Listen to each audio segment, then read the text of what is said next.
पीले दांत वाली बहू। रंजना कभी ब्रश नहीं करती थी। उसे कितनी बार उसके माँ बाप ने डांटा, लेकिन उसका कोई असर उस पर होता ही नहीं था, जिस कारण से उसके दांत पीले पीले हो जाते हैं। शादी के बाद अरे बहू, वैसे तो तुझ में कोई कमी नहीं है, पर तेरे दांत इतने पीले कैसे हैं बेटा? कैसे मतलब? कोई सर्जरी थोड़ी ना कराइए। वो तो क्या नाम, मैं ब्रश नहीं करती थी तो पीले हो गए। अब क्या करूं? आप कहें तो लाल करवा लूं या फिर काले? यार ये क्या है, क्यों माँ से लड़ रही हो? लड़ रही हूँ? अरे मैं लड़ रही हूँ या ये बोल रही है कि दांत पीले हैं, पीले। अरे तपस्या थोड़ी ना की है इन्हें पीले करने के लिए। बकायदा ब्रश नहीं किया है 20 साल तक, तब जाकर। छी, कैसी बात कर रही हो? ये उस वक्त तो पीले नहीं थे जब हम लोग तुम्हें देखने आए थे। अरे तब साफ करवा लिया होगा डेंटिस्ट के पास जाकर। अब देखो कैसे पीले पीले लग रहे हैं। रंजना सास की तरफ गुस्से से देखती है। फिर शुरू हो गई पीले पीले पीले। अरे पीले तो तब भी थे जब मेरे हाथ का रसगुल्ला उड़ा उड़ा कर खा रही थी और बोल रही थी, लड़की नहीं गुणों का खजाना दे रहे भाई साहब आप। खैर, अब वो लोग करते भी तो क्या करते, पीले दांत वाली बहू पल्ले पड़ी थी तो झेलना तो था ही। एक दिन कीर्तन में रंजना गाना गा रही थी। अरे कमला बहन, माँ का द्वार है, यहाँ तो सब शुद्ध होकर आते हैं, फिर अपनी बहू को ब्रश भी नहीं करवाती तुम। दूर से पीले पीले दांत भक्ति में बाधा उत्पन्न कर रहे हैं।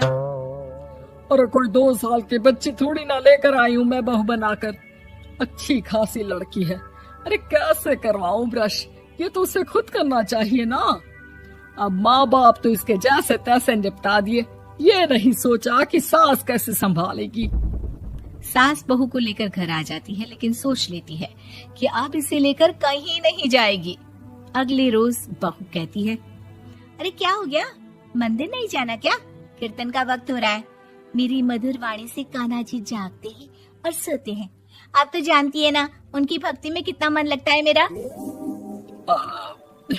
वो क्या है ना, तबीयत ठीक नहीं लग रही है मेरी, आराम करूंगी मैं।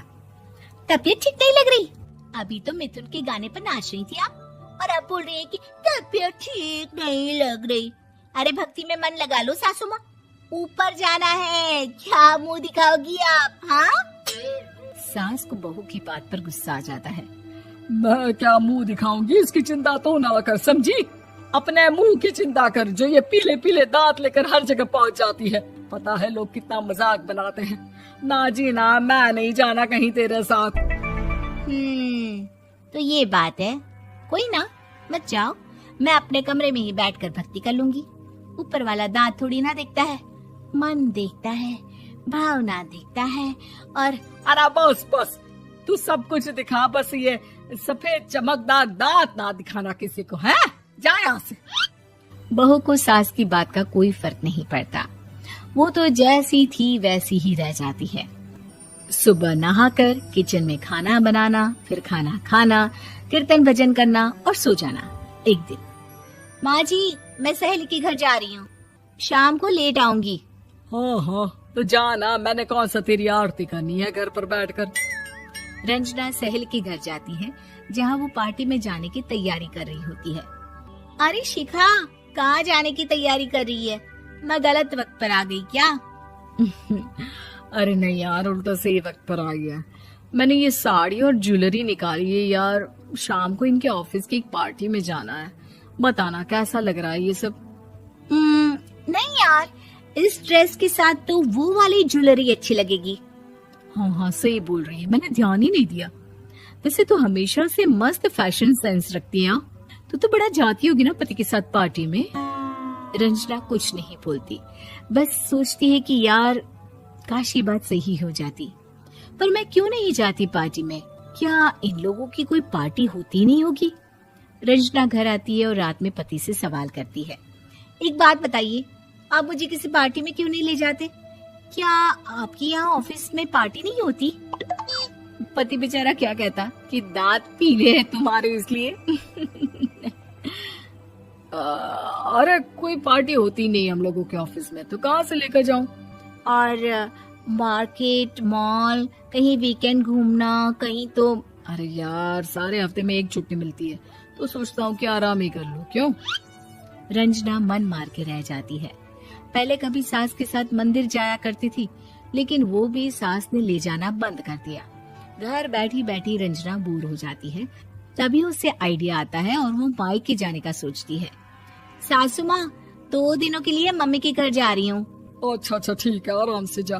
और हाँ, माँ से कुछ अच्छी आदत सीख कर आना कि कैसे शरीर के हर भाग की तरह दांतों की सफाई भी जरूरी होती है, समझी? शुरू हो गई ना आप। वो लोग आपकी तरह नहीं है कि छोटी छोटी बात का बतंगड़ बना दे। उन लोगों के लिए मैं मायने रखती हूँ, ना कि मेरे पीले पीले दांत।